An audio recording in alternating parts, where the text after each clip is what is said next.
Halo nakama, selamat datang di channel Anime OP. Yes, tentunya sebagai fan One Piece kalian pasti sudah tidak asing lagi dengan sosok Chopper Gaban. Ya, salah satu orang kepercayaan sang Raja Bajak Laut Goldie Roger, sekaligus trio monster di kelompok Bajak Laut Goldie Roger. Tentu saja selama berpetualang dengan kelompok bajak lautnya, Chopper Gaban menjadi salah satu orang yang ikut menuju ke Pulau Locktail dan menjadi saksi bisu apa yang selama ini disembunyikan oleh pihak pemerintah dunia tentang abad kekosongan.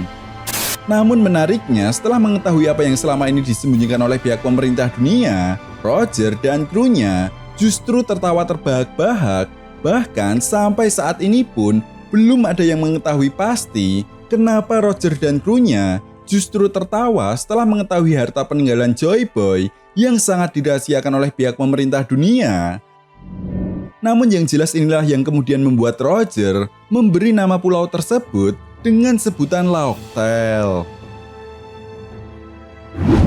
Nah, dari semua fakta-fakta tersebut, jika kita mengkaitkan dengan misi yang dilakukan oleh agensi P-Zero dan Admiral Kizaru untuk menghabisi Dr. Vegapunk, karena Dr. Vegapunk telah terlalu jauh mengetahui tentang energi kuno, sekaligus menghabisi kelompok bajak laut topi jerami, maka rasanya tidak menutup kemungkinan jika Chopper Gaban akan dimunculkan kembali oleh Oda Sensei, sama seperti halnya rivalnya dulu yaitu Silver Rayleigh ketika membantu kelompok bajak laut topi jerami untuk mencapai tujuannya. Selain itu, satu hal yang perlu kita ingat, dimunculkannya kembali beberapa mantan anggota bajak laut Goldie Roger dalam cerita One Piece, terutama di era baru saat ini, atau setelah Roger dieksekusi mati, mereka seperti memiliki peran penting bagi jalannya cerita One Piece ke depannya. Jadi sampai di sini saja, rasanya sangat disayangkan sekali jika Chopper Gaban yang merupakan trio monster di kelompok bajak laut Goldie Roger tidak memiliki peran penting dalam cerita One Piece, khususnya di era baru bajak laut saat ini. Lalu kemudian yang menjadi sebuah pertanyaan besarnya adalah, apakah Chopper Gaban benar-benar akan dimunculkan kembali oleh Oda Sensei? Jika iya, apa peran yang akan diambil oleh Chopper Gaban dalam cerita One Piece ke depannya? Well, tentunya ini sangat menarik untuk kita bahas bersama. Oke, namun sebelum masuk ke pembahasannya, jangan lupa like video ini ya bosku, sebagai dukungan kalian semua untuk channel ini ke depannya. Nah, jika sudah, terima kasih banyak dan mari kita mulai.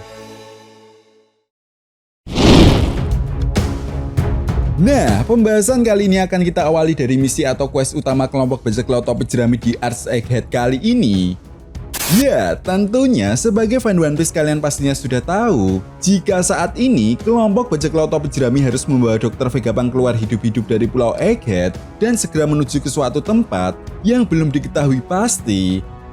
Tentu saja ini bukanlah sesuatu hal yang mudah untuk dilakukan oleh Luffy dan yang lainnya. Perlu diingat, meskipun Luffy telah berhasil mengalahkan Rob Lucci dengan sangat mudah, namun di chapter 1071 kemarin, kita bisa melihat bagaimana agensi P-Zero tidak ada kapoknya sama sekali untuk menghabisi kelompok bajak laut topi jerami.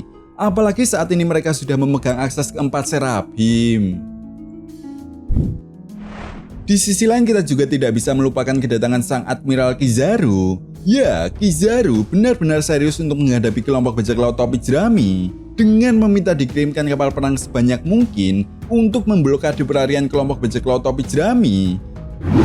Tentu saja ini menjadi sebuah PR besar bagaimana caranya mereka bisa meloloskan diri dari pihak Angkatan Laut dan agensi P-Zero, karena pada dasarnya Luffy dan yang lainnya harus segera meninggalkan Pulau Egghead. Jika mereka terlibat bentrokan lagi, maka ini akan memancing pergerakan dari pihak Angkatan Laut, terutama dua admiral lainnya, yaitu Fujitora dan Admiral Green Bull. Lalu sampai di sini yang menjadi sebuah pertanyaan besarnya adalah, kemanakah Dr. Vegapunk akan membawa kelompok bajak laut topi jerami jika mereka berhasil meloloskan diri? Ya, jawabannya ada pada manga One Piece chapter 1066, yaitu Pulau Elbaf. Nah, seperti yang kita tahu, Pulau Elbaf seperti memiliki peran penting bagi jalannya cerita One Piece ke depannya dengan dihadirkannya kembali sosok Jaguar di Soul. bahkan literatur-literatur peninggalan para sejarawan Ohara pun berada di sini. Di mana inilah yang bisa menjadi poin penting untuk mengungkap keberadaan Road Poneglyph terakhir, dan bisa jadi kelompok bajak laut topi jerami akan bertemu dengan Skop Pergaban di Arch Elbaf nantinya. Tentu saja ini akan menjadi sebuah plot twist yang sangat mengesankan mengenai sosok dengan luka bakar yang dimaksud oleh Eustace Captain Kidd sebenarnya adalah Skop Pergaban, bukan Jaguar di Soul.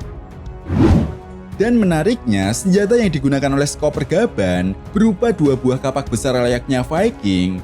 Nah, tentu saja ini sangat relate sekali dengan para ras raksasa yang ada di Pulau Elbaf. Selain itu, apabila kita perhatikan lagi, ketika kita melihat para mantan anggota bajak laut Goldie Roger seperti Silver Rayleigh dan Crocus, mereka pernah membantu para bajak laut dalam petualangan mereka. Pertama, Crocus membantu para bajak laut termasuk kelompok bajak laut topi jerami di wilayah Reverse Mountain dan memberikan petunjuk mengenai rute yang ada di wilayah Greenland. Lalu yang kedua, lebih tepatnya di Kepulauan Sabaody, Silver Rayleigh pernah membantu para bajak laut yang hendak pergi ke Pulau Manusia Ikan dengan menyediakan jasa pengecat atau melapisi kapal mereka dengan sebuah gelembung yang berguna untuk akses menuju ke dunia baru, atau lebih tepatnya, jalan menuju ke New World lewat jalur Pulau Manusia Ikan.